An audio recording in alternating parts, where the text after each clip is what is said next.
तो चलिए मूवी की शुरुआत करते हैं। मूवी शुरू होती है और हम एक प्लेन का सीन देखते हैं। इस प्लेन में एक लड़का बहुत ही ज्यादा घबराया हुआ होता है।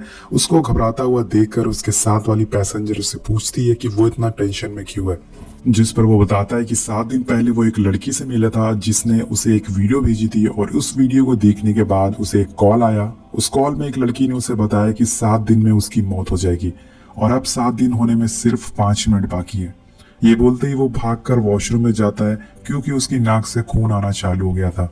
और इधर ये सारी बातें उसी प्लेन में बैठी एक लड़की सुन लेती है। वो भागकर उस लड़के के पास जाती है और पूछती है कि क्या उसने वीडियो टेप की कॉपी बनाई है। वो लड़का बोलता है नहीं, और तभी प्लेन की हालात बिगड़ना चालू हो जाते हैं। सभी पैसेंजर की स्क्रीन पर वही वीडियो प्ले होने लगती है और इसी पर पायलट की स्क्रीन से एक चुड़ैल सी लड़की बाहर निकलती है और प्लेन यहाँ पर क्रैश हो जाता है, जिसके बाद सभी लोगों की मौत हो जाती है। अब इस सीन के बाद हम 2 साल बाद का समय देखते हैं, जहाँ पर हम एक गैब्रियल नाम के आदमी को दिखाया जाता है जो कि एक प्रोफेसर होता है। गैब्रियल दोस्तों एक एंटीक शॉप में बहुत ही पुराना वीसीआर खरीद रहा होता है। एक्चुअल में प्रोफेसर को पता चला था कि उस लड़के ने यही वीसीआर देखा था जिसकी 7 दिन बाद मौत हो गई थी, इसलिए उनके अंदर क्यूरोसिटी जागती है और वो भी उस वीडियो को देख लेते हैं। हम देखते हैं कि इस वीडियो में एक लड़की अपने बाल बना रही होती है और उसके बाद वो लड़की कुएं में कूद जाती है जिससे कि उसकी मौत हो जाती है। इसको देखने के बाद प्रोफेसर को भी एक कॉल आता है और उन्हें भी वही लड़की वही बोलती है कि तुम्हारे पास 7 दिन बचे हैं। इसके बाद प्रोफेसर एक बहुत ही अजीब सी चीज देखते हैं कि बारिश का पानी नीचे गिरने के बजाय ऊपर जा रहा होता है। मतलब वो सारा पानी ऊपर आसमान की तरफ जा रहा था और ये देखकर प्रोफेसर को कुछ समझ नहीं आता कि एक्चुअल में उनके साथ क्या हो रहा है। गाइस, अब दूसरे सीन में हम एक कपल को देखते हैं जिनका नाम होता है जूलिया और हॉल्ट। ये दोनों एक दूसरे से सच्चा प्यार करते थे, लेकिन हॉल्ट को आगे की पढ़ाई शहर में पूरी करने के लिए उससे दूर जाना पड़ता है, जिससे कि ये दोनों एक दूसरे से अलग हो जाते हैं। बट हॉल्ट बोलता है कि वो डेली एक दूसरे से वीडियो कॉल पर बात करते रहेंगे और इसी तरह से कई दिन बीत जाते हैं। ये लोग आपस में टेक्स्ट और वीडियो कॉल के जरिए एक दूसरे से कनेक्टेड रहते हैं। लेकिन एक दिन जूलिया को एक बहुत ही अजीब सा सपना आता है। वो देखती है कि उसके साथ कोई इंटीमेट हो रहा है और तभी उसकी आंख खुल जाती है और आंख खुलने पर वो देखती है कि वॉल्ट उसे वीडियो कॉल कर रहा है। जूलिया जब कॉल रिसीव करती है तो वहाँ हॉल्ट नहीं बल्कि एक स्काई नाम की लड़की दिखती है और वो हॉल्ट के बारे में पूछ रही होती है। जूलिया बोलती है कि उसे हॉल्ट के बारे में पता नहीं है, वो कई दिनों से उससे बात नहीं की उसने। और ये सुनने के बाद स्काई उस पर बहुत ही गुस्से से चिल्लाती है और बोलती है कि हॉल्ट को बोल देना कि चुपने का कोई फायदा नहीं है, वो आ रही है उसे मारने के लिए। तभी कॉल यहाँ पर कट हो जाता है। ये सुनने के बाद जूलिया बहुत ही ज्यादा घबरा जाती है। वो हॉल्ट को कॉल लगाने की कोशिश करती है, लेकिन हॉल्ट का उसे कुछ पता नहीं चलता है। वो डिसाइड करती है कि वो कॉलेज जाके उसके बारे में पता चलेगी और अगले दिन ही वो कॉलेज पहुंच जाती है। वहां पर वो हॉल्ट के रूम में जाती है, लेकिन उसे वहां पर भी कुछ नहीं मिलता है। इवन दोस्तों वहां उसको हॉल्ट का फोन मिलता है जिस पर उसके सारे मैसेज आए हुए थे। अब जूलिया कॉलेज में प्रोफेसर से मिलती है और ये वही प्रोफेसर होता है जिसको कि हमने मूवी की शुरुआत में देखा था। जूलिया उनसे अपने बॉयफ्रेंड के बारे में पूछती है, लेकिन प्रोफेसर बहुत ही अजीब तरीके से उसे जवाब देता है, जिसके बाद जूलिया को उन पर शक होना चालू हो जाता है। वो उसका पीछा करते हुए 7th फ्लोर पर पहुंच जाती है और यहाँ वो बहुत सारी अजीब फोटोज देखती है। इसमें हॉल्ट की भी एक फोटो होती है। अब जूलिया को कहीं ना कहीं यकीन हो गया था कि इन सब के पीछे हॉल्ट और इन प्रोफेसर का हाथ जरूर है। सो गाइस, यहाँ पर जूलिया को उसी वीडियो वाली लड़की स्काई दिखती है जो कि प्रोफेसर से बोल रही थी ये उसके 7 दिन आज पूरे होने वाले हैं और वो बहुत ही ज्यादा डरी हुई होती है। वो बोलती है कि जिसे वो वीडियो दिखाने वाली थी उसने उसे देखने से मना कर दिया, अब वो मरने वाली है। इस बात पर प्रोफेसर उसे समझाते हैं कि वो घर जाकर उस टेप की कॉपी बनाए, जिसके बाद वो किसी को वहां भेजेंगे ताकि वो उस टेप को उसे दिखाकर उसकी जान बचा सके। गाइस, यहाँ मैं आपको सारी कहानी समझा देता हूँ कि एक्चुअल में इस मूवी में चल क्या रहा है। यहाँ पर एक टेप की बात हो रही है। जो भी उस टेप को देखता है, समारा नाम की लड़की की आत्मा 7 दिन बाद उसे मार देती है। लेकिन अगर वो टेप देखने वाला इंसान उस टेप की कॉपी बनाकर दूसरे को दिखा दे तो उसकी जान बच जाती है और जिस इंसान को उसने वो टेप दिखाया है वो मारा जाएगा। अगर दूसरे इंसान ने तीसरे को दिखाया तो वो मारा जाएगा। मतलब ये साइकिल इसी तरह से चलती रहेगी। वो श्राप एक दूसरे के ऊपर जाता रहेगा और इसी तरह से ये टोटल साइकिल चलती रहेगी। सो गाइस, यहाँ पर प्रोफेसर ने उस टेप को पहले देखा था, जिसके बाद उन्होंने वो टेप स्काई को दिखाया, जिसके बाद समारा का सारा श्राप स्काई के ऊपर आ चुका है। अब जूली स्काई के घर पहुंच जाती है उसका पीछा करते हुए और हॉल्ट के बारे में पूछती है। यहाँ पर दोस्तों जूली को उस टेप के बारे में कुछ पता नहीं होता है, इसलिए स्काई उसे बेवकूफ बनाती है कि अगर वो उसका काम कर देगी तो वो हॉल्ट के बारे में उसे बता देगी। और अब स्काई उस टेप की एक और कॉपी बनाना चालू कर देती है ताकि वो जूली को दिखा सके और अपनी जान बचा सके। लेकिन तभी स्काई के फोन पर एक हॉल्ट का मैसेज आता है और वो बोलता है कि टेप मत देखना। ये मैसेज जूली के लिए होता है और वो उस मैसेज को पढ़ लेती है। इसके बाद स्काई उसे जबरदस्ती वो वीडियो दिखाने की कोशिश करती है, लेकिन जूली एक रूम में भागकर अपने आप को बंद कर लेती है। वेल गाइस, अब स्काई के 7 दिन पूरे हो चुके थे, इसलिए समारा टीवी से बाहर निकलती है और स्काई को बहुत ही बेरहमी से मार देती है। इसी पर यहाँ पर बॉय भी आ जाता है और वो जूली को सारी कहानी सही से समझाता है, जो कि मैंने अभी जस्ट रिसेंट आपको समझाया है। सो गाइस, हॉल्ट जूली की जान बचाना चाहता था, इसलिए वो उसका कॉल रिसीव नहीं कर रहा था। यहाँ पर हॉल्ट बताता है कि उसके पास सिर्फ 1 दिन बचा हुआ है और अभी तक उसने उसकी कॉपी किसी को नहीं दिखाई है। अब ये सब जानकर जूली को हॉल्ट की फिक्र होने लगती है और उसी रात जब हॉल्ट सो रहा होता है तो वो उसकी कॉपी बनाकर खुद ही देख लेती है। अब इसके देखने के बाद उसे भी एक कॉल आता है और वही लड़की जूली को 7 डेज बोलकर फोन काट देती है। दोस्तों, यहाँ पर जूली को एक विजन भी आता है और वो अपने आप को एक डार्क रूम में पाती है जहाँ उसे एक डोर दिखता है। जब वो उस डोर को खोलने की कोशिश करती है तो उसका हाथ यहाँ पर जल जाता है। और जब होल्ट को ये सारी बातें पता चलती है तो वो जूली को लेकर प्रोफेसर के पास जाता है ताकि वो उसकी कुछ मदद कर सके।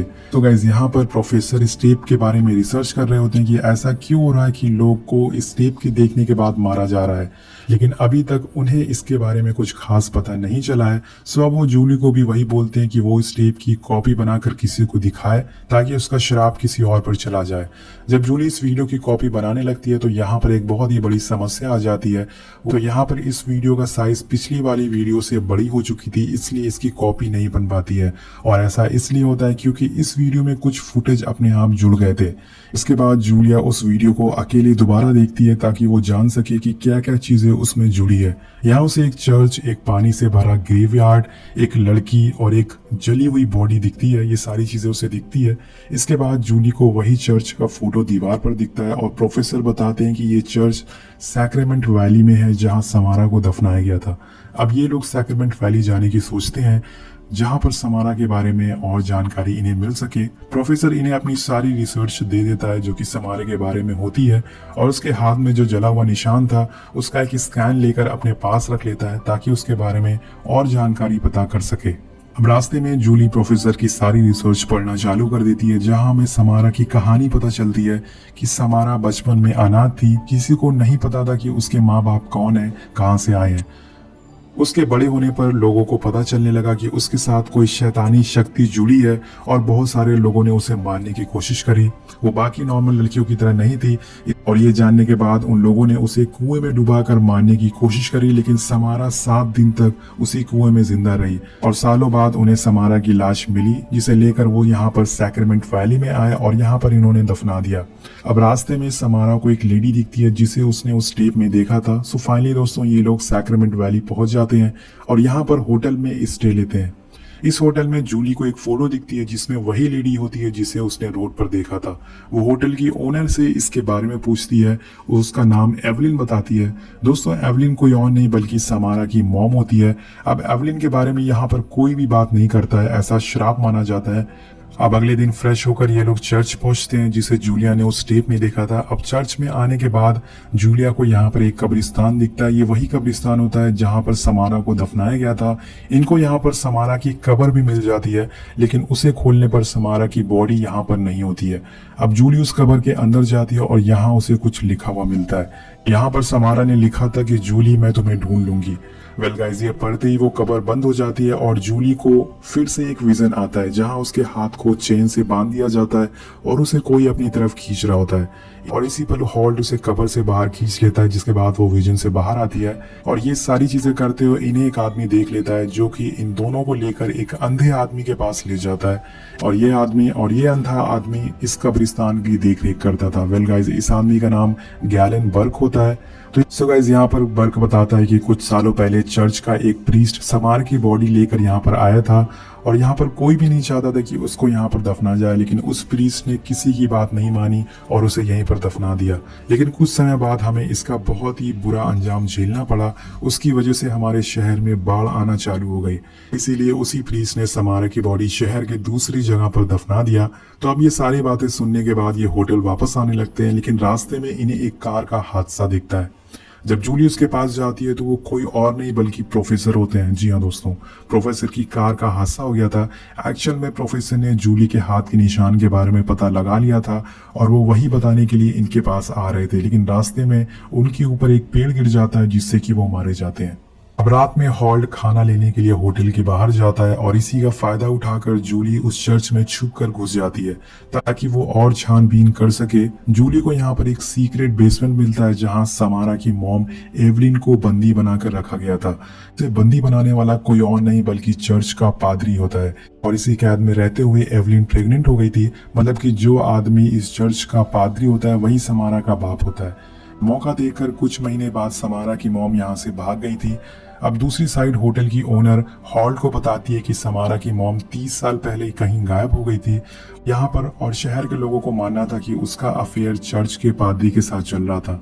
हमें एक राज की बात पता चलती है कि वो चर्च का पादरी कोई और नहीं बल्कि बर्क होता है। पता चलते ही हॉल्ट भागकर जूलिया के पास जाता है, लेकिन जूलिया पहले ही बर्क के पास पहुंच चुकी थी क्योंकि उसे सच्चाई पता नहीं होती है और वो बर्क से उस पादरी के बारे में पूछती है, जिससे कि बर्क को भी समझ आ जाता है कि वो अब फंसने वाला है और वो जूली पर हमला करके उसे मारने की कोशिश करता है। यहाँ पर बर्क जूली को बताता है कि जब समारा की बॉडी यहाँ आई थी तो उन्हें भी विजन आना चालू हो गए थे, इसलिए उस विजन से बचने के लिए उन्होंने अपनी आंखें फोड़ ली ताकि समारा उनकी जान ना ले पाए। बर्क उसे दोबारा मारने की कोशिश करता है, लेकिन जूली किसी तरह से अपनी जान बचाकर एक रूम में छुप जाती है और यहाँ पर इस रूम में उसे समारा की बॉडी दिखती है जिसको कि एक दीवार में छुपाया गया था। जूलिया यहाँ पर कुछ कर पाती कि तभी बर्क उसे पीछे से पकड़कर मारने लगता है, लेकिन यहाँ पर जूलिया का जो फोन होता है उसमें वो वीडियो चल जाती है और समारा उसमें से बाहर आती है। समारा अपनी शक्तियों से बर्क की आंखों की रोशनी लौटा देती है जिससे कि वो समारा को देख लेता है और समारा उन्हें बहुत ही बेरहमी से मार देती है। इसी पल यहाँ पर हॉल्ट भी आ जाता है और वो दोनों मिलकर समारा की बॉडी को जला देते हैं ताकि उसकी आत्मा को शांति मिल सके। इसके बाद हमें लगता है कि सब कुछ सही हो गया है, लेकिन तभी हॉल्ट अपने फोन पर प्रोफेसर का वॉइस मैसेज देखता है जो कि उन्होंने मरने से पहले भेजा था। प्रोफेसर बताते हैं कि उन्होंने जूलिया के हाथ के निशान का मतलब पता लगा लिया है। ये एक ब्रेल लिपि में लिखा होता है। जब हॉल्ट ब्रेल लिपि को इंग्लिश में कन्वर्ट करता है इसका मतलब होता है रीबर्थ, मतलब दोबारा जन्म लेना। मतलब अब समारा दोबारा से जन्म लेगी और इसी पर हॉल्ट के लैपटॉप में वो वीडियो की बहुत सारी कॉपीज बन जाती है और अपने आप सबको सेंड होना चालू हो जाती है। दूसरी साइड हम जूलिया को देखते हैं जो कि बाथरूम में होती है। वो शीशे में अपने आप की जगह समारा को देखती है, मतलब अब समारा उसके अंदर से बाहर निकलने वाली है। वेल गाइज, मूवी यहीं पर खत्म हो जाती है और ये साइकिल इसी तरह से चलती रहेगी। सो गाइज, इस मूवी के 2 और पार्ट भी हैं। अगर आप वो भी सुनना चाहते हैं तो नीचे कमेंट करके जरूर बताइएगा। वेल, मिलते हैं आपसे अगली वीडियो में। Thank you so much watching. Peace out.